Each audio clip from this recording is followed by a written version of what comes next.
Hey guys, welcome to Cashcroft TV. My name is Kalen Ashcroft. Thanks for watching another video on ancient Greek and Roman history.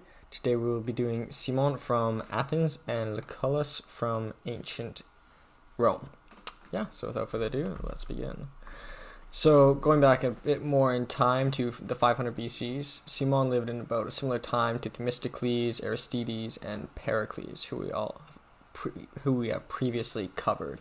He was born, his great-grandfather was an athlete, Cimon the Silly, same name, but different guy, who was not really very notable in terms of statement or anything, and he was also a drunk.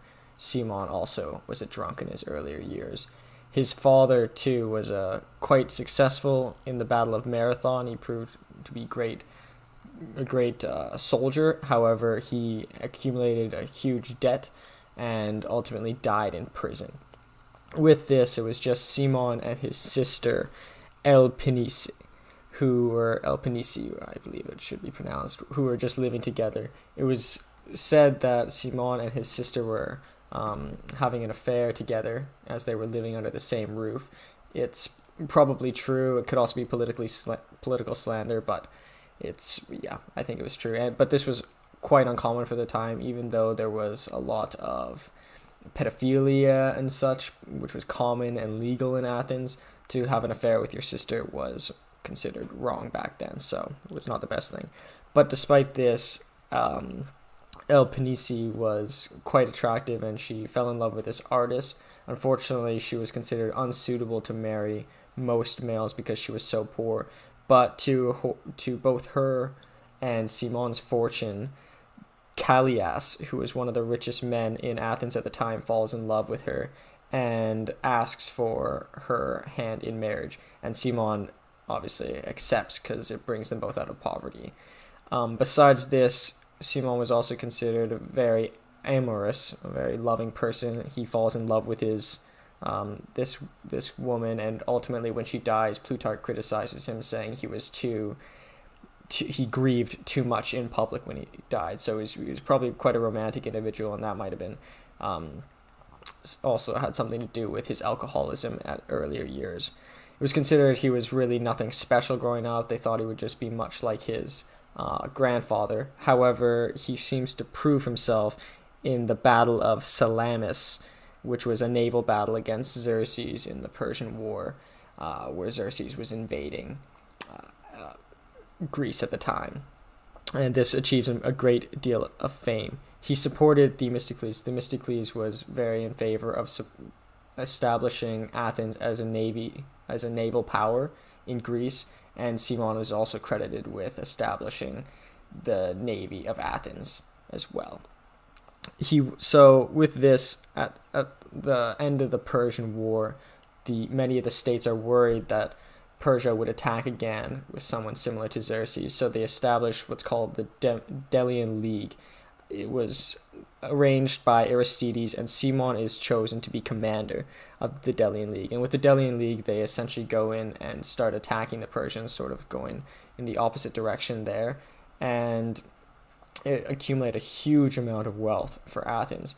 And with this, he uses a lot of it to restore the city that was very much destroyed from the war. He rebuilds the walls. He expands the Acropolis. Here are a couple images of the Acropolis, which is in the center of Athens and one of the most beautiful sites in the world. He also invests in roads and many other great infrastructure projects that were important. He gets accused of corruption by an individual, and he responds. He gets accused by Pericles, actually, of bribery from Alexander I. But he responds, "Never have I been an Athenian envoy to any rich kingdom. Instead, I was proud attending the Spartans," which he did in the First Persian War, "whose frugal culture I have always imitated. This proves that I don't desire personal wealth. Rather, I love enriching our nation with booty of our victories." And this is important in two points. Firstly, it proves his opinion that he was not greedy and was not out for self-gain, but it is also indicative of his love for Spartans. Many Athenians accused him of being very partial to Sparta or even a traitor to Athens. He even named one of his first children, he had twins originally, Lacedaemonium. So that Lacedaemonium essentially means Spartan person, so he named it after a potential rival of Sparta, which could have been considered quite unpatriotic at the time. It was also considered that his mannerisms that were not very Athenian, just drinking a lot and not studying too much in his youth, was very much more Spartan than Athenian. But regardless, he sort of wanted to establish peace between Sparta and Athens. And although he was considered very much pro-aristocracy and very much pro-oligarchy, he was very peace-loving amongst his peers. So with that, Plutarch points out that you can't look at an individual and accumulate their shortcomings of a particular virtue rather than the natural effects of vice. So don't assume he's a bad guy, but he just had shortcomings in his own virtue. So he was considered very much anti-democracy, but at the time democracy wasn't even perfect. They had this practice of ostracism, which he's ultimately subjected to, which was extreme democracy, almost too much. And, even today we don't live in full democracies. We have, the governments have the right to have some unalienable rights. We live in predominantly republics. So being anti-democracy is not horrible, and it was not considered completely horrible then. In fact, it was very much loved by the people as well. So either way, Sparta sort of starts having an uprising by the Helots, which was the lower class, the poor people, against the aristocracy. So Cimon, this was almost a perfect fit for him because Cimon was pro-aristocracy, but he was also pro the alliance between Sparta and Athens. So he convinces the Athens to send troops to help them in this uprising, in this revolt. And there's much criticism from his peers, but he manages to rally 4,000 troops to support the aristocracy. But as they send these soldiers, Sparta rejects them, thinking that the troops would actually end up supporting the Helots rather than the upper class. So they send the troops back, and Cimon is very much shamed by the Athenian people for being wrong in sending the troops and wrong about his judgment in regards to the Spartans. So ultimately, Pericles, who was his rival, and Ephialtes get him ostracized. And ostracism, as we discussed, is essentially every citizen votes for a person to be kicked out of the state for 10 years. And this would happen to Cimon. So Cimon is left out of the country, and they start repealing many of his laws. Firstly, they repeal his pro-Spartan legislation, so they start becoming enemies of Sparta, and his pro-peace with Persia policies. So they rid much of the peace measures that Cimon had worked so hard to establish. They reduced the powers of the oligarchy, which in many ways was good, and established the Council of 500, which was comprised of citizens and gave more power to the people. So both good and bad in respect to Cimon and his rivals Pericles and Ephialtes here. But either way, Cimon asks to come back to help in the war with Sparta, so things are starting to get pretty messy between the two as people such as Pericles are starting to create rivalry between them, but they reject it and say he can't come back because they think he is pro-Spartan anyways.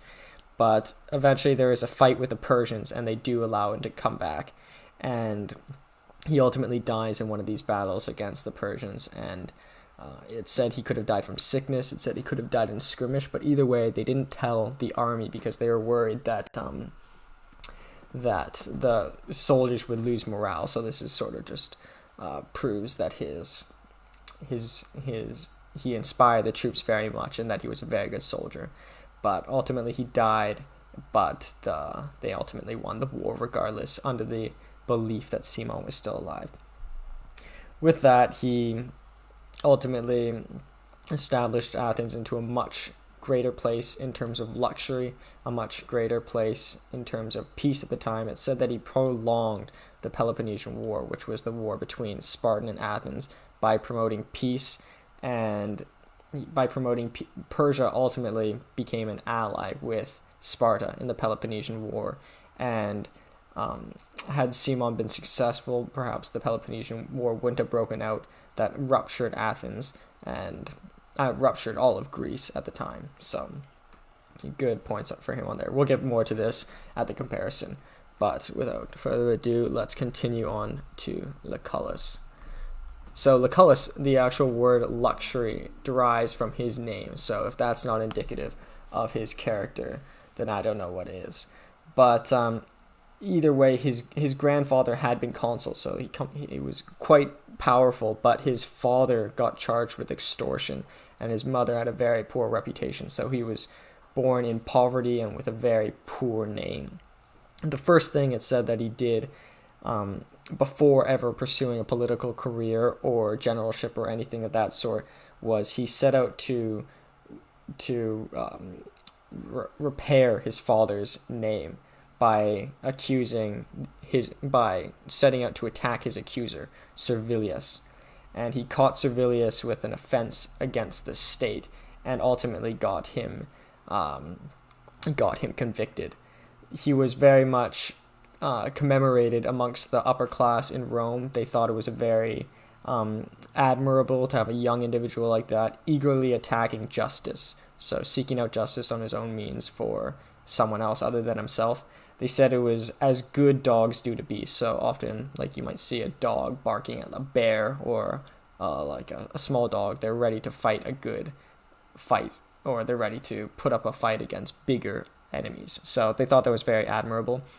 But this also paved the way for his career, because without clearing the name of his father, it would have been very difficult for him to rise in the ranks. So either way, his first military service is under Sylla, who we covered Sylla last time. Sylla was an incredible general. He was actually the first individual ever to send the army to invade Rome. So that sort of set a precedent ultimately for Julius Caesar, turning the state into an empire.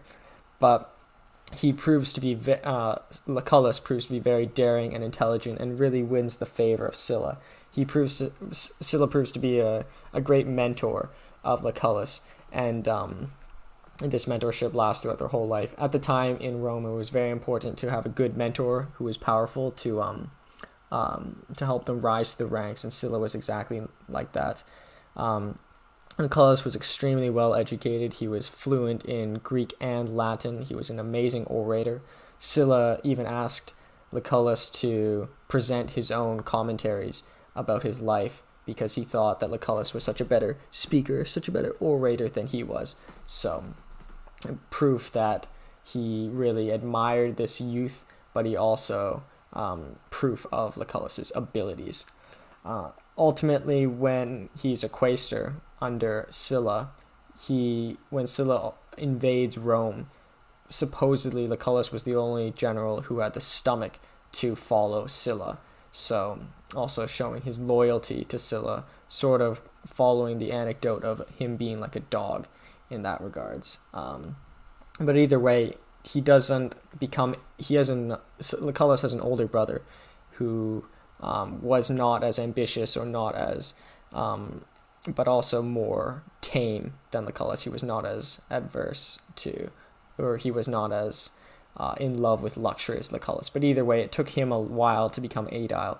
But Lucullus waits for his older brother to become aedile at the same time, so he tries to not really outshine his brother. So kind of proving that he was still very loyal to his family, sort of proving also backing up how he supported his father, or tried to save his father's name. So he was loyal to his family, and he was very loyal to Sylla, who helped invest in his career. Ultimately, when he becomes aedile, Sylla sends him off on the Mithridatic War, which were fought in Greece, Egypt, and as far as Persia. And he sends Lucullus first, and he ends up making a ton of money. There was so much money that Rome can't even keep track of it all, and it pools into all sorts of investments. And there's even a gold coin minted after Lucullus at the time. So, and he further proves Sylla right in investing in him. And there's ultimately this garden named after him called the Gardens of Lucullus, which some relics of it are still there, but it's in the center of Rome. If you go see it, it's a very cool area. It's all very historical. But Yeah, he has a small period when he goes to Africa, but Plutarch doesn't really talk much about this. It says Plutarch doesn't talk about it because it just wasn't particularly notable relative to his other pursuits. But either way, he becomes consul and pursues great battles as far as Armenia and all the way down to Syria as well. But he never really conquers his enemies, but he just sort of kept pushing the army further and further. Plutarch notes that both Samos and Lucullus had pushed their conquests further than any general prior to them. So that was quite indicative of both of their ambition. Ultimately, while he's gone, Sylla selects Lucullus as to be guardian of his own children. And he chooses Lucullus over Pompey. Pompey was also a general under Sylla and ultimately became the main rival of Julius Caesar, who establishes the empire of Rome. But Sylla sees that Lucullus is the better man and more loyal and chooses him to be the guardian of his children. But while Lucullus is off fighting in Armenia and Syria and northern Mesopotamia, Pompey takes Sylla's children and becomes guardian of them, and he also slanders Lucullus a great deal. Lucullus sort of really represented the aristocracy at that time, but despite this, he was very good friends with Cicero and Cato. There's this quote, when he ultimately does come back, he sort of lost a lot of fame because of all the trash talking Pompey did, and his mentor being gone, but he comes back and starts retiring and lives a life of great luxury. He sort of just finishes off with political life at that point. He was perhaps getting older, his mentor was no longer there, and he just sort of stepped back and lived a life of extreme abundance, extreme luxury. But there's this quote by Cicero, who we'll discuss later: "We desire to dine with you today as you would have dined by yourself," just proving how elegantly Lucullus would even dine by himself. Ultimately, he dies. Plutarch says he goes into madness. Some say he was given a love potion by one of his employees who was in love with him. Some say it was an effort by the ruling elite to keep him out of politics for the time being. But either way, he sort of lives a life of just indulgence. He's credited with bringing the sweet cherry to Rome and the apricot, or the apricot, whichever you'd rather call it. And the Swiss chard is also sometimes referred as the Lucullus, which was also named after him. He was said to have brought gastronomy to Rome. He also invested heavily in all kinds of sites due to the excessive amount of wealth that Rome achieved through the Mithridatic Wars, and he even invested in aquaculture and many infrastructure projects, as did Cimon. So, yeah, I suppose we can move on to the comparison between the two. In terms of differences, it's said that Cimon was non-temperate or non-sober in his youth, whereas Lucullus was sober and temperate in his youth. So whereas one was getting drunk and not really studying, the other was studying Greek and Latin extensively and becoming very learned and being obsessed with philosophy and education. But they sort of both change. In the latter part of Cimon's life, it's said that he gets so busy, Plutarch quotes, that he has no time or place for appetite, so that he sort of moves away from his binge drinking and just starts focusing on the wars, whereas Lucullus ultimately goes into retirement, where he starts living a life of excessive luxury and partying. So he criticizes Lucullus, saying that he went from good to bad, whereas Cimon went from bad to good, and he says that to go from bad to good is better. But he also is quick to point out that had Cimon lived to go into retirement, it is probably possible that he would have gone into a life of luxury like Lucullus too. So they take it with a grain of salt. He probably would have been just the same. In terms of power, it said that Lucullus was granted a seat of power, whereas Cimon had to annex the seat of power by establishing the Delian League and establishing the state itself, whereas Lucullus was sort of just given Sylla's army and allowed to just run free. But in terms of generalship, Plutarch says that both were super successful in terms of both land and sea, and he says a great achievement in the games is to win at both, like multiple tournaments in the same day. So he says that Cimon is slightly better in the sense that he won a naval battle and a land battle in the same day, which is, I guess, yeah, very impressive, but it doesn't completely undermine the fact that Lucullus was also really quite great. He also points out that Cimon was more loved by his people than Lucullus, but Cimon was ultimately ostracized, so not really fully loved. But Lucullus was very criticized, and by the end of his life, he was pretty much prevented from entering back into political life. Whereas Cimon, had he not died in the battle, in his final battle, he probably would have been able to retain political power. In terms of comparisons, there are numerous. Plutarch says they couldn't have found a better comparison in terms of these two individuals. They were both valiant in war against barbarians, particularly. They both achieved an excessive amount of wealth for their two respective states and established a great deal of investment in infrastructure. They were both relatively gentle in political life, which contrasted their violence in military life. They both pursued conquest furthest from their country to date, far beyond Hercules or anyone such before. But neither of them really fully conquered their enemies. Cimon never really completely defeated the Persians or completely defeated the Spartans, but he was pro peace anyway. So I think that's kind of not necessarily too true. But Lucullus never really conquered Armenia or northern Mesopotamia, so he was sort of just chasing the whole time, but he never really finished. And ultimately, Pompey took over the army and sort of had to finish off where he ended. And they also, he says, they both died at very convenient times. Lucullus died right before the time of Julius Caesar and Pompey and the establishment of the Roman Empire, which was an extremely violent time. And Cimon died right before the outbreak of the Peloponnesian War. But I think that both of them would have fared well if they had lived longer, and I think they would have actually achieved more greatness if they didn't die so early. So, yeah, I guess just to finish it off with this quote by Plutarch, he says, "A painter is to draw a beautiful face in which there is yet some imperfection, should neither wholly leave out nor yet to partially pointedly express what is defected."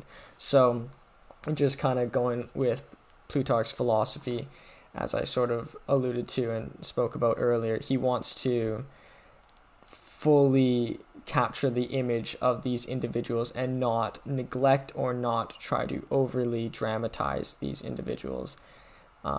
As we'll see, particularly in Julius Caesar, many people have seen the play Julius Caesar. It's very much dramatized and really not representative of who Julius Caesar really was, and he tries to capture these individuals as best as possible. They both had their faults and they both had their virtues, but in aggregate, it's good to cover both of them and good to try to capture the full individual. So, yeah, thanks. Thanks for watching this video. I hope you enjoyed it, and I hope you watch the next one. Thanks so much. Bye.